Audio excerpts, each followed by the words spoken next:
नमस्कार मंडळी, आज बनवायचे होते उरलेल्या भातापासूनचे डोसे, पण झाले आहेत कटलेट।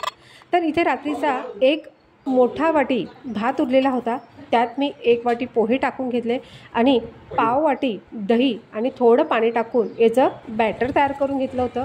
त्यानंतर इथे चवीनुसार मीठ आणि पाव चमचा खाण्याचा सोडा होता, तो टाकून घेतला। त्यानंतर 2 ते 3 चमचे पाणी टाकून हे बॅटर सैलसर करून घेतलं, पण नंतर याचे डोसे झाले नाहीत। त्यानंतर मग मी इथे एक वाटी रवा मिक्स करून घेतला।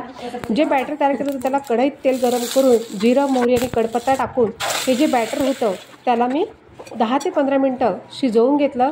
शिजवल्यानंतर त्याचा घट्टसर असा गोळा हा तयार करून घेतला। त्यानंतर हाताला तेल लावून याचे छोटे छोटे गोळे तयार करून त्याच्या पाऱ्या तयार करून जी बटाट्याची भाजी तयार केलेली होती ती यामध्ये भरून याला पूर्ण पॅक करून घेतलं।